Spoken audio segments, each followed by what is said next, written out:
Meus queridos irmãos, que a paz do Senhor nos envolva a todos neste momento. Há 3 bilhões de anos atrás, nós éramos um átomo. Um átomo, um carbono, um hidrogênio, um oxigênio, um átomo.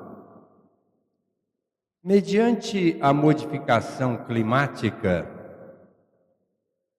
esses átomos foram se aglomerando e formaram uma molécula. Logicamente que isso demandou muito tempo, porque entendemos que o nosso planeta tem mais ou menos 4 bilhões e meio de anos, e isso começou há 3 bilhões. Já 1 bilhão e meio havia se passado para se criar um clima para surgir um elemento vivo na Terra. Depois, esses átomos foram se aglomerando, formaram uma molécula. E essa molécula, associando-se a outra molécula, deu origem a uma formação amorfa, ainda sem uma especificação de individualização. Mas o tempo foi se passando e esses elementos tocados por um princípio inteligente permitiram que se formasse um elemento vivo para habitar a nossa Terra. Talvez um cristalóide. O vírus é um cristalóide. Mas o vírus precisa de um outro elemento onde ele possa estar albergado para se reproduzir. Mas hoje tem bactéria como a responsável pela doença pleuropulmonar bovina, ela não precisa de nenhum elemento vivo para ela se multiplicar. Então talvez seja uma bactéria dessa a primeira a surgir no nosso planeta. Não sabemos se surgiu primeiro a vida animal ou a vida vegetal. Ou talvez, concomitantemente, surgissem as duas vidas.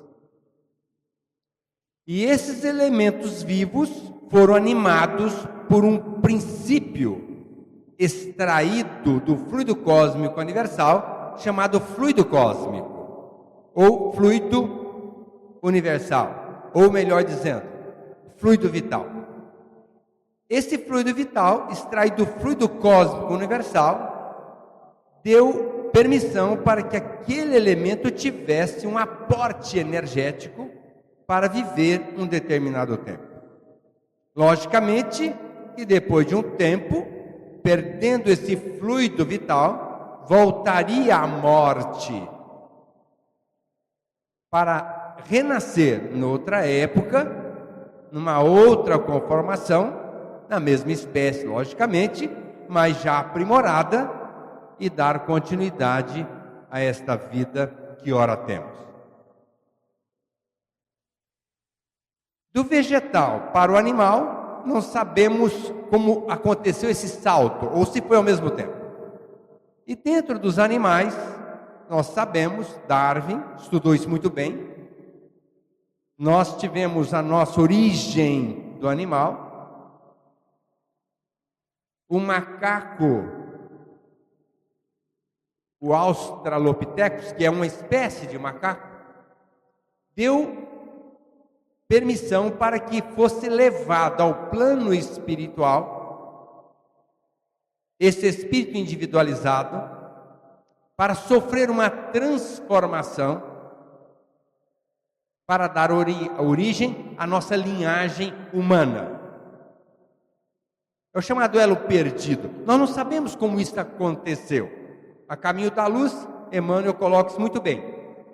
Simplesmente deixamos de ser um macaco para sermos um ser humano. Logicamente que um macacoide, um ser humano ainda extremamente atrasado.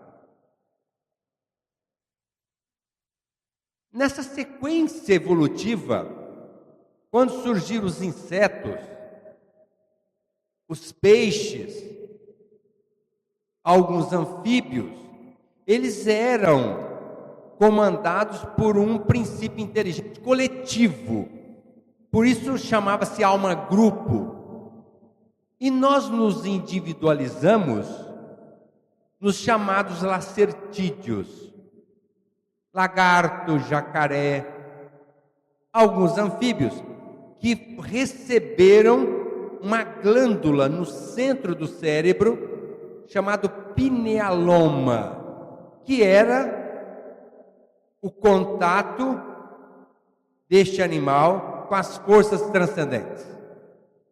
E esse pinealoma foi diminuindo à medida que esses animais pudessem receber mais condição evolutiva e, mediante a evolução desses animais, também houve a regressão desse pinealoma e hoje nós sabemos que temos essa glândula no centro da nossa cabeça, chamado pineal, que é o ponto de ligação nosso com o mundo espiritual. Nós sabemos que os grandes recursos mediúnicos são através dessa glândula pineal. Então, hoje, nós somos seres humanos, mas nós já fomos apenas um átomo, o ser mais elementar da nossa evolução. Mas essa trajetória durou mais ou menos 3 bilhões de anos para que saíssemos do átomo e chegássemos na condição de seres humanos. Agora, existe uma outra caminhada, que é sermos seres angélicos. Seremos todos seres angélicos, espíritos perfeitos. Então estamos passando por esta caminhada, agora como seres humanos. E qual que é o grande segredo que está à frente e ao mesmo tempo na retaguarda desse processo evolutivo? O grande segredo está numa frase escrita por Paulo de Tarso, uma carta aos Efésios, a época em que ele esteve na Terra trabalhando pela divulgação do cristianismo. E ele disse assim: Deus é único, é nosso Pai, Ele está sobre nós, Ele age através de nós, Ele habita em nós, nele nos movemos, nele existimos. Então, o grande segredo é nós entendermos que Deus está imerso em todo esse processo, esse contexto criativo. E nós somos apenas peças integrantes desse contexto.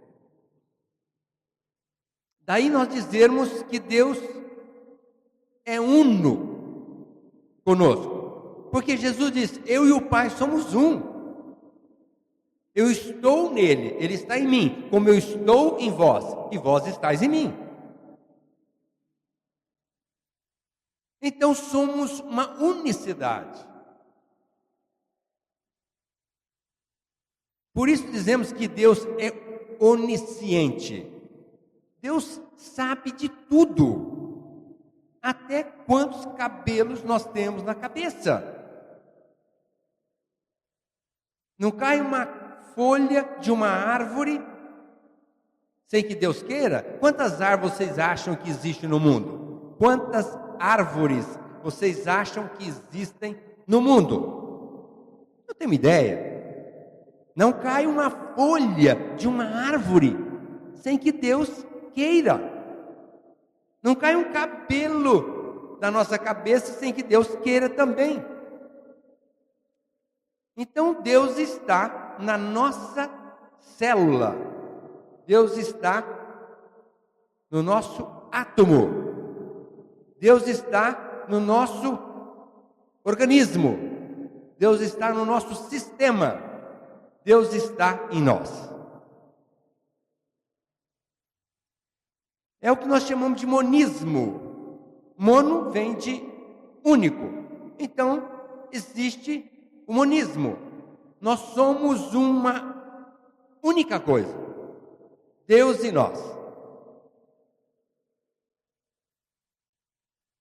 Acontece que esse progresso tem que acontecer. Não tem como paralisar isso. Nós seremos seres angélicos. Pietro Baldi, no livro A Grande Síntese, ele fala que Deus é o centro desse círculo, dessa esfera.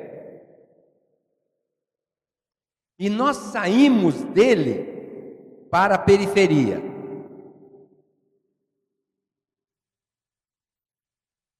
É a história dos anjos caídos. Nós saímos de Deus sem nenhuma mácula, puríssimos, puros. Acontece que nós fomos vivendo mediante uma liberdade consentida e nós fomos nos maculando, nós fomos nos conspurcando através do tempo. Só que chegamos no extremo. Mediante o livre-arbítrio, nós caminhamos e fomos vivendo.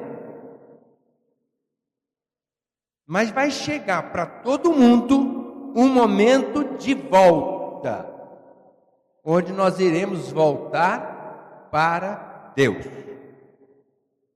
E esta volta é inquestionável. A parábola do filho pródigo. Ele foi e Deus permitiu. E ele foi gastando tudo que tinha direito. E foi se comprometendo. Ao ponto de chegar a comer comida de porco. E aí ele se deu conta que teria um pai que tinha uma casa onde ele poderia viver muito bem, comendo, dormindo, trabalhando, com toda uma assistência que estava à sua espera. Bastava apenas que ele retornasse. E foi o que aconteceu. O filho pródigo fez uma caminhada de volta.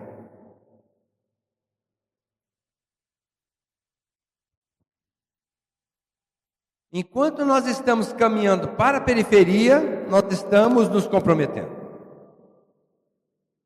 Nós vamos começar a nos identificar com o Criador de verdade quando nós fizermos a nossa caminhada de volta.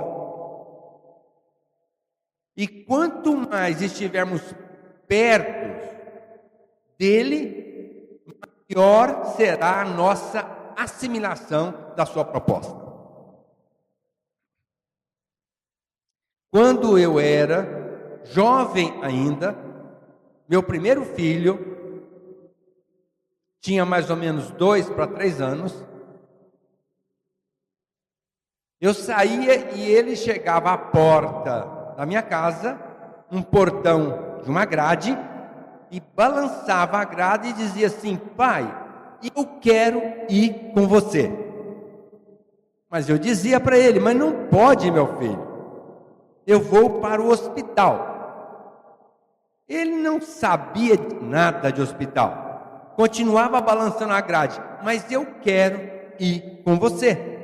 Meu filho, mas eu vou fazer uma cirurgia, uma operação. Você não pode entrar. Ele continuava balançando a grade, mas eu quero ir com você.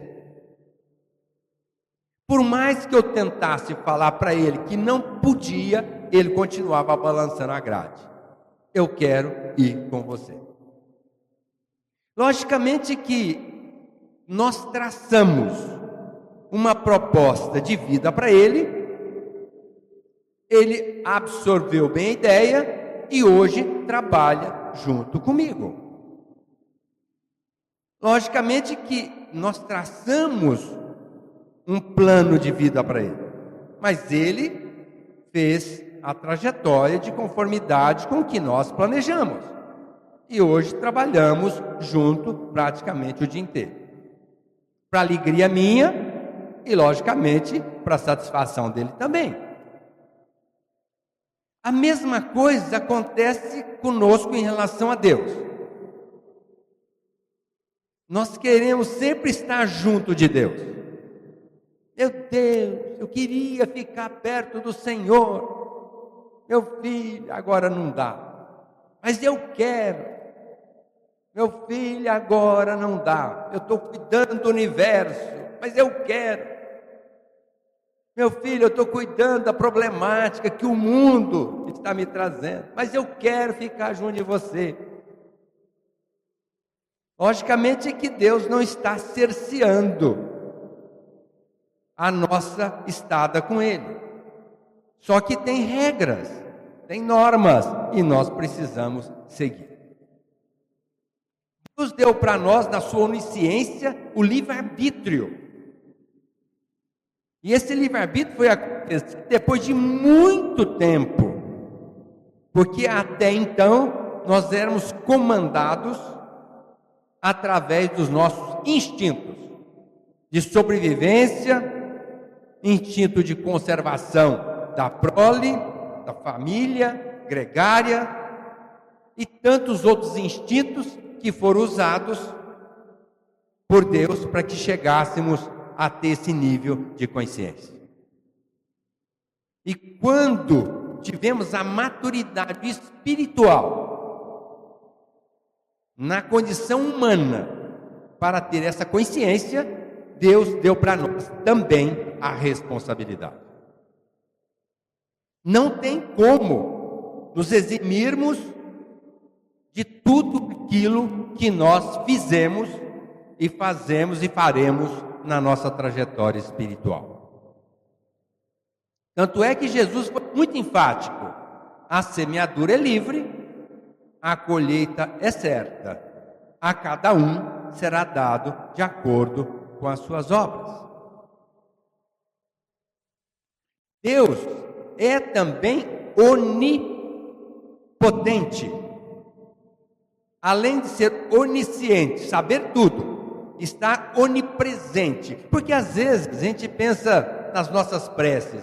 Eu pensava, hoje não penso mais.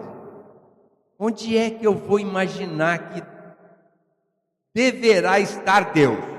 Hoje eu já não penso mais, nem um pouco. Eu sei que Deus está dentro de mim. Eu já falo com Ele diretamente. Deus está dentro de mim. Da mesma forma que o nosso espírito dinamiza uma célula no nosso organismo, porque não tenha dúvida, a hora que o nosso espírito desaparecer do mapa, a nossa célula está morta.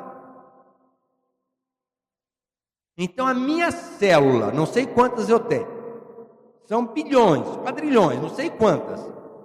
Cada célula está comandada pelo meu espírito. Cada uma fazendo aquilo que lhe é devido fazer. Se eu pegar a célula da minha pele, ela vai fazer uma coisa. A célula do meu estômago vai fazer outra coisa. E assim somos nós. Todos nós estamos comandados por Deus. Tem muita gente que não entende nada disso e acha que é o bambambam. Eu fiz uma cirurgia, mas eu sou ótimo cirurgião. Eu fiz uma cirurgia maravilhosa. porque eu sou muito bom. 2, 3 dias depois, o doente começa a passar mal, tem um problema que eu não estava esperando e ele morre. E aí nós vamos perguntar, mas vem cá, você não era o cirurgião, o bambambam, e você não fez uma cirurgia espetacular e o doente morreu? Me explica. Menos. Nós somos instrumentos de Deus. Paulo disse, Ele age através de nós. Então hoje eu tenho consciência plena que quem opera meu doente não sou eu. Eu sou apenas um instrumento para que Deus possa operar. Se o resultado é bom, é dele. Se o resultado é ruim, é também dele. Eu sou apenas um instrumento.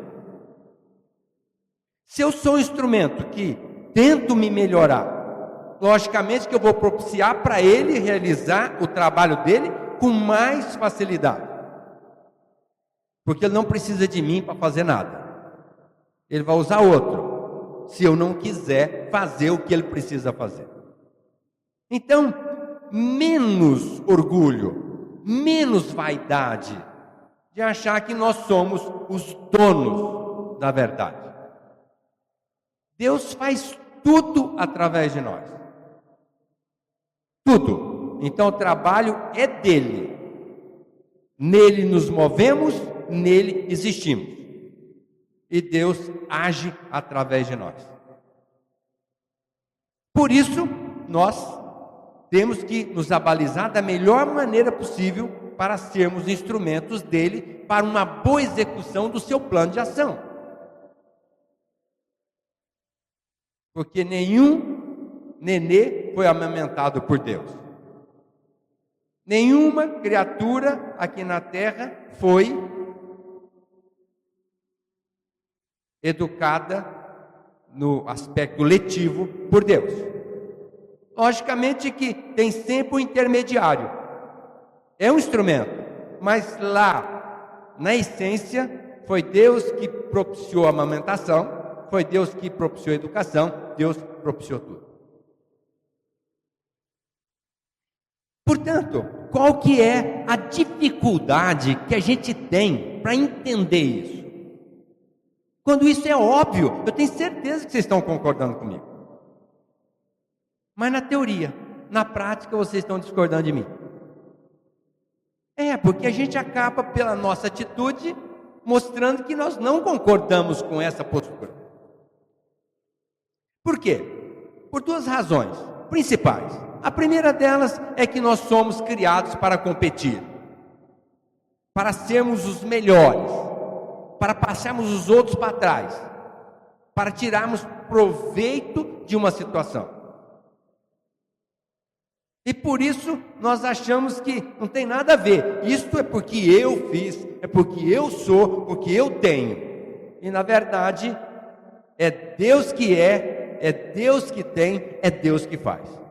Mas para nós, isso não é até então uma verdade essencializada. Nós competimos.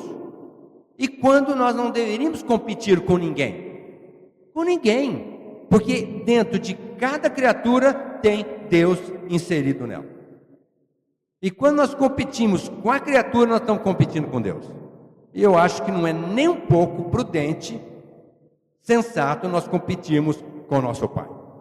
Ainda mais sabendo que Ele é o Pai que é onisciente, onipresente, onipotente.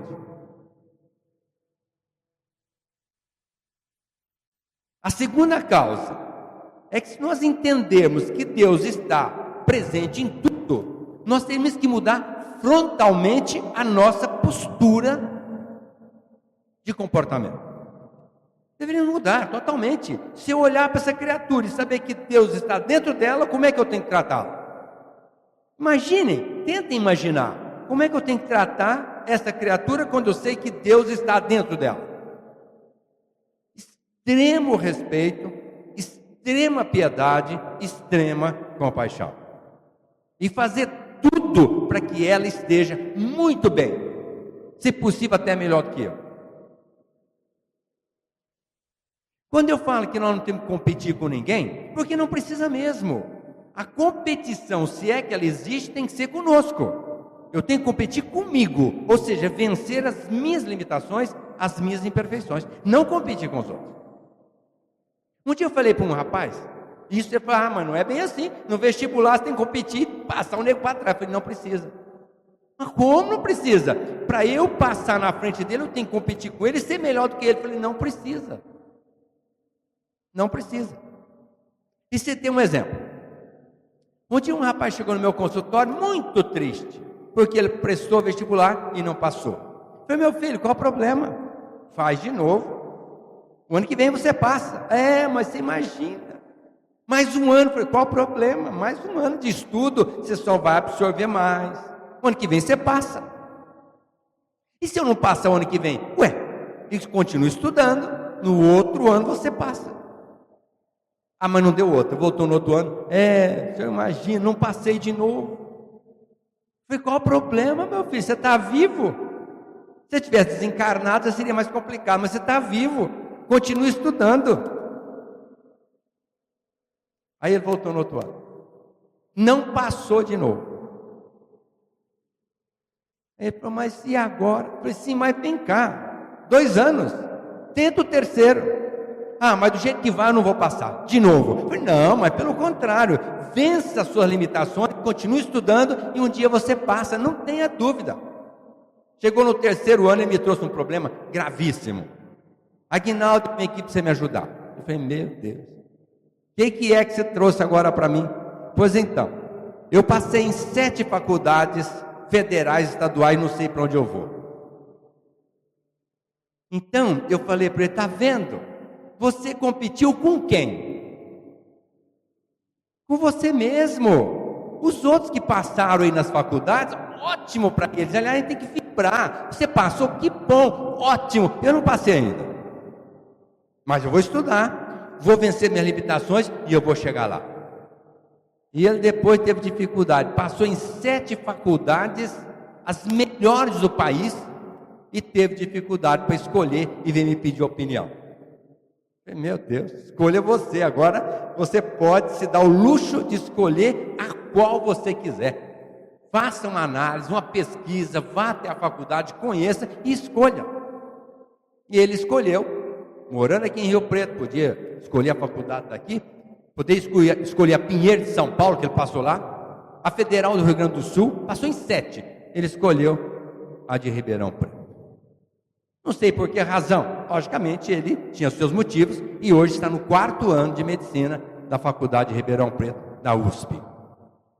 Então, nós não temos que competir com ninguém. Pelo contrário, nós temos que ajudar as pessoas. Eu escutei isso outro dia, para mim ficou muito mal entendido, assim a princípio, depois eu entendi. Meu filho agora estava pleiteando fazer especialização de cirurgia plástica. Mas para isso ele já tinha feito residência em cirurgia geral e tinha que ingressar num serviço de cirurgia plástica. E então, falando com um colega, ele falou assim, mas em tal lugar ele não vai passar. Não, como não vai passar? Não, porque lá não vai passar porque é reserva de mercado. Se o seu filho vai ficar em Rio Preto, vai ser cirurgião plástico e vai competir com cirurgiões daquele local, eles não querem que passe nenhum aluno aqui de Rio Preto. Não estou acreditando no que eu estou ouvindo. Isso chama-se reserva de mercado. Meu Deus, mas como assim? Não, porque já é determinado, não passa na formação de cirurgia plástica pessoas que vão trabalhar em Rio Preto. Vão pegar alunos de fora que vêm aqui, fazem o curso e vão embora daqui. Reserva de mercado. Meu Deus, que absurdo. Desde quando eu vou competir com um jovem que chegou em Rio Preto querendo vencer na vida? Pelo contrário, eu vou fazer tudo para ajudá-lo. Na minha própria especialidade. Não tem nada a ver. Quem vai competir comigo sou eu mesmo, que se eu me aprimorar na minha profissão, me dedicar, logicamente que eu não vou ter problema, como ninguém tem nas suas respectivas profissões. Mas um pensamento tão infeliz ainda leva a pessoa a dizer que não vai entrar porque é reserva de mercado.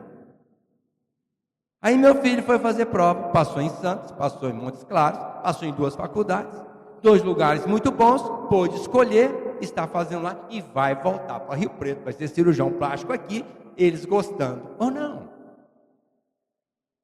Onde está esse entendimento de que Deus está dentro de cada um? Aí vem o egoísmo, eu, depois eu e depois eu. Quando a gente deveria pensar mais no outro do que na gente. Se o outro é filho de Deus, é nosso irmão, Deus está dentro dessa criatura, nós temos que pensar muito nessa pessoa. E de uma maneira assim, tão simples, como o simples dever de estar ajudando a criatura a vencer a sua própria dificuldade. Então não é interessante a pessoa entender o que Paulo colocou. A menos que ela comece a entender a importância da nossa vida. Ou seja, nós todos temos que voltar para o seio de Deus. Sermos perfeitos, sermos felizes, sermos estuantes. E pior, as pessoas que não entenderam isso ainda estão talvez caminhando no sentido da extremidade do círculo, da esfera. Aqueles que começaram a entender estão voltando, mas é uma caminhada individualizada de luta, de dor, de sofrimento, para chegar a estar uno com Deus. E a doutrina espírita tem sobejamente tentado mostrar isso para as pessoas. Não dá mais para brincar de estar vivendo apenas voltado para a materialidade. Quando nós estamos no terra a terra, na materialidade, nos prazeres do momento, nós nos assemelhamos àquela criatura que está aqui no centro da cidade. E olha aquele prédio e diz assim: nossa, que prédio maravilhoso, fantástico, olha que casa pobre.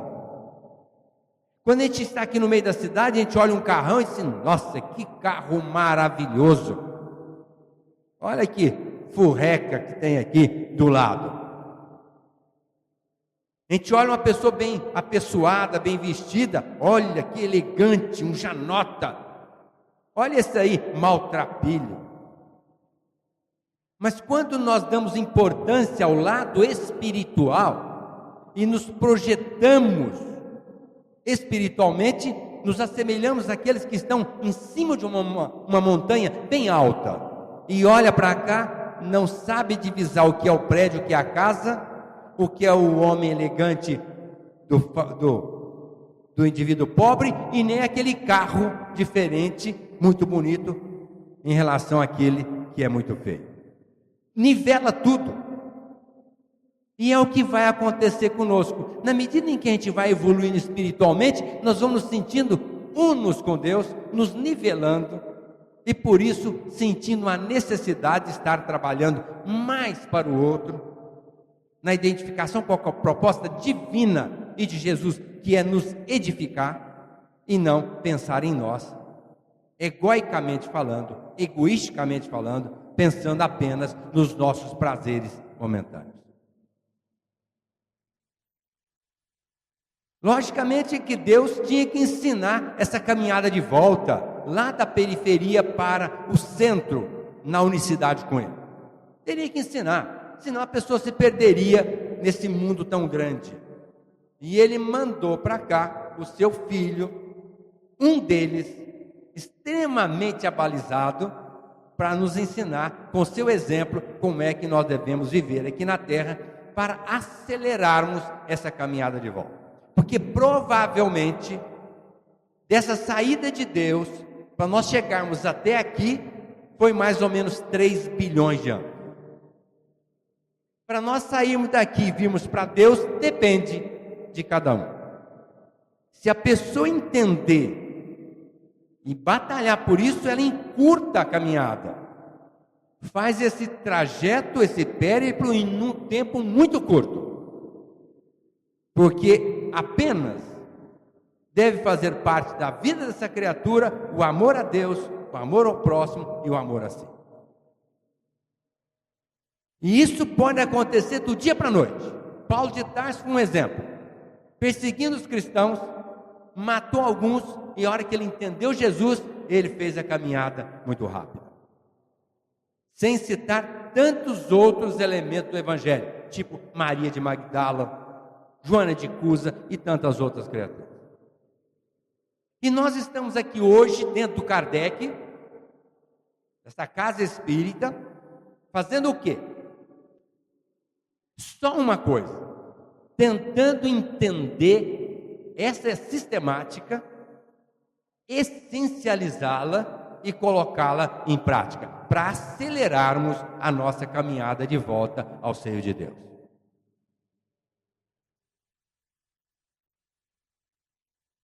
Agora, a problemática é de cada um.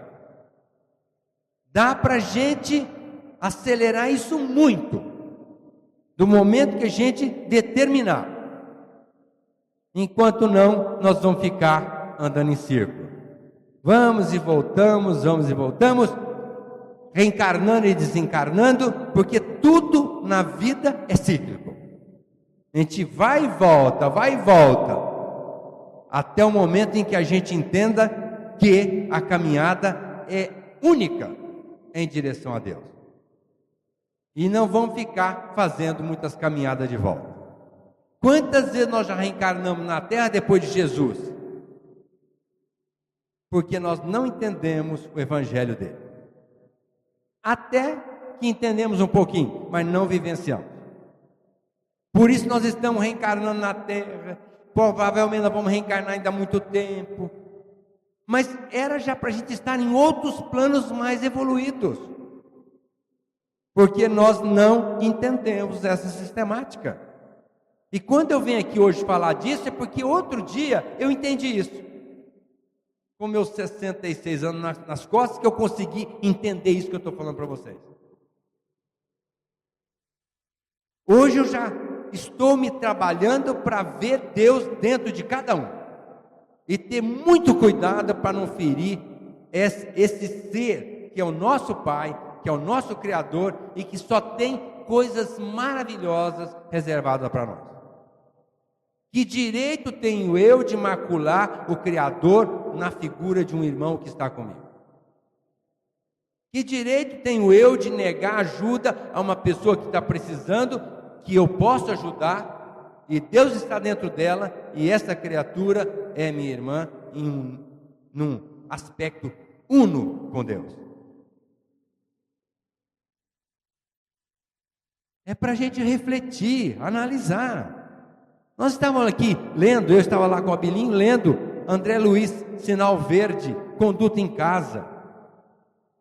Olha, vamos começar dentro de casa. Vamos perceber que dentro do cachorrinho tem Deus. Um dia, uma criatura perguntou para você: ama? Lógico que eu amo. De verdade? De verdade. Então vamos saber. O que você faria se uma formiga passasse na sua frente procurando comida? Você daria comida ou apertaria a cabecinha dela? Aí a pessoa ficou assim um pouco indecisa. Não, responde. Não, eu confesso que eu apertaria a cabecinha dela. Olha, dê comida para a formiga. Dê comida para a barata. Dê comida para o rato. Ah, mas não pode matar nenhum. Eu falei, pode, mas não deve. Mas como? Ué, dedetiza a sua casa.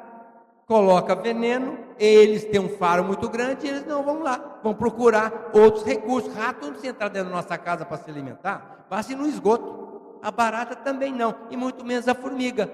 Ela vai em casa porque nós somos irresponsáveis, indolentes, preguiçosos, até mão fechada, e não dedetizamos nossa casa. E eles entram, faz a festa e depois a gente vai matar os bichinhos. Coitados. Dedetiza, eles vão embora. Agora, se alguém quiser matar, problema de quem quiser matar. Cobra, não precisa matar cobra. Cobra faz parte do nosso equilíbrio ecológico, como os ratos. A siriema come a cobra e está tudo certo. Mas se eu não matar a cobra pode me picar. Olha, não tenha dúvida, se tiver que ser picado pela cobra, pode matar 1000 cobras, a 1001 vai picar a criatura. É assim que a gente tem que começar a pensar. Mas a criatura mata, e mata o animal para comer, esse mesmo, o boi. Tem gente que mata até o cavalo, coitado. Serve a vida inteira, depois na velhice mata o cavalo para comer. Precisa? Não precisa. Agora tem um movimento, as pessoas estão comendo frutas. Eu já estou chegando perto, porque eu gosto de fruta e estou me trabalhando para chegar perto desse pessoal. Não precisa matar os bichinhos. É uma picanha assim, bem gordurosa, na nossa cabeça. Porque o estômago até agradece quando a gente não come a picanha. É verdade ou não é? A gente come, nossa, estou até sentindo mal. Por quê? Comeu muita gordura, não precisa. Mudar os hábitos, acrescentar na nossa trajetória 1 dia, 2 dias, 3 dias de fazer o bem. Essa é a proposta de Jesus, fazer o bem ao próximo. Aquele que fizer o bem vai estar num abodo lá de lá. O que não fez, e se fez o mal, aí complicou o meio de campo. Faça o bem, ache uma oportunidade. E fazer o bem é muito simples, é só querer. Que oportunidade? Nossa, toda hora, todo dia, todo momento, em todo lugar, tem oportunidade de fazer o bem. Até uma prece por alguém que está em dificuldade é um bem. Custa fazer uma prece por aquele que está em dificuldade? E só não faz quem não sabe o valor da prece, porque quem souber vai ficar orando pelas pessoas. Que a prece é o segundo elemento do universo. O primeiro é o amor, o segundo é a prece, a oração. Tem uma força indizível e nós não usamos. E deveríamos usar. A proposta da doutrina espírita é fazer o bem, é a caridade, no seu aspecto bem abrangente, não só a material, mas a moral. Ser bondoso, ser indulgente, perdoar. Que dificuldade nós temos de perdoar? Se o outro é nosso irmão e Deus está dentro dele, nós estamos perdoando Deus. Se Deus está dentro daquela célula, dentro daquele átomo, dentro daquele organismo, nós estamos perdoando Deus. Quem dá aos pobres, empresta a Deus. É mais ou menos por aí. Quando nós perdoamos aquela criatura, nós temos um crédito com Deus. Agora, nós somos devedores homéricos para com o Criador e não perdoamos o outro. Temos dívidas homéricas com Ele, não ajudamos o outro. Então, até quando, disse Jesus, eu sofrerei por vocês? Porque matéria suficiente nós temos para análise, para sermos diferentes, e temos que fazer a diferença. Não é só ser espírita de fachada, é ser espírita mesmo para valer, é fazer a diferença. Não quero dizer que nós espíritas sejamos melhor do que os católicos e evangélicos, negativo, não é isso. Mas a doutrina espírita, ela passa para nós informações sobejas para que a gente seja diferente daquilo que nós fomos outrora. Ou nós vamos continuar a mesma coisa que nós fomos há 1000 anos atrás? Então, meus irmãos, é só estudar o Evangelho de Jesus. Viver melhor é colocar o Evangelho na nossa vida. Sábado foi uma moça lá na nossa casa espírita conversar comigo. Aguinaldo, eu devo voltar para o trabalho mediúnico? Eu falei, por quê? Você saiu? Eu saí. Por quê? Não, porque eu não estava muito bem. Agora falar para mim, eu tenho que voltar, senão eu não vou ficar boa. Mas eu não estou boa. Aí o outro fala assim, não pode porque você pode piorar. O que eu faço? Volto ou não volto? Minha filha, nem uma coisa nem outra. Você vai primeiro saber que você tem que melhorar a sua cabeça. Depois vai fazer aquilo que lhe é possível. Porque a gente acha que trabalhar mediunicamente vai resolver o problema, não vai. Desenvolver mediunidade vai resolver o problema? Não vai. Sumir do centro também não vai. Ué, afinal de contas, vai ou não vai trabalhar no centro para resolver o nosso problema? Nem uma coisa nem outra. O que vai resolver a nossa problemática é entender a proposta evangélica. Onde quer que estejamos, agir com apreço, nos identificando com os postulados crísticos. Se tem mediunidade e pode trabalhar e servir, ótimo. Se pode fazer um trabalho lá fora, numa instituição qualquer, bom também. Agora, como é que ele vai trabalhar mediunicamente? Como é que ele vai trabalhar na instituição? Bem ou mal? Vai colocar Jesus no coração ou não? Aí ela vem me falar, mas eu estou muito chateada com meus parentes que não me convidaram para um passeio. Porque na outra vez eu fui muito chato, agora não me convidaram de novo. Eu falei assim, olha, você quer ir com eles ou não quer? Ah, eu nem sei. Olha, você quer ir com eles ou não quer? Porque primeiro você tem que decidir, você gosta dos parentes? É, mais ou menos. Mas então, o problema está dentro dela. Eu falei assim, leva esse livro para você. Peguei o evangelho e entreguei na mão dela. Leia todo dia, até você cheirar a graxa. Aí ela falou assim, como assim? Eu falei, porque o mecânico, depois de muito tempo de ser mecânico, ele pode passar perfume francês que ele vai continuar cheirando graxa. Não tem jeito. Porque é a profissão dele, mexer na graxa. E ele vai cheirar graxa depois de algum tempo. Ótimo, não estou depreciando. É o trabalho dele, como o açougueiro vai cheirar um tipo específico, como o serralheiro, e assim por diante. A doméstica cheira comida, ótimo. Que o evangelho seja a tônica da sua vida, que você cheire evangelho depois de algum tempo. Eu chegar perto de você e falar assim, você está cheirando Jesus. Nossa, que bênção. Já pensou uma pessoa cheirar Jesus? Cheirar o evangelho, cheirar o amor. Olha, essa criatura está no paraíso. Aonde? Aqui, agora. Não precisa nem desencarnar e achar que o paraíso está lá. Não, está aqui.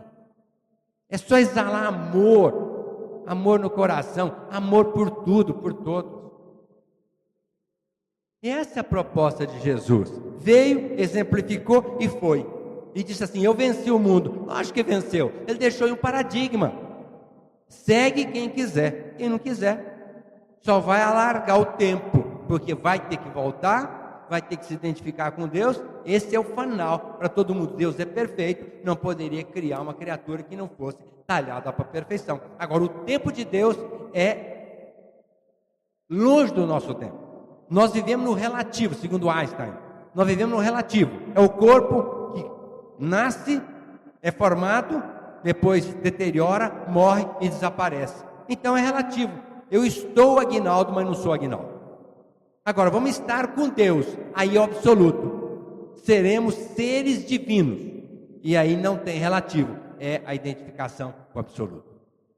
E essa proposta de Deus, Ele é absoluto e nos criou para sermos absolutos.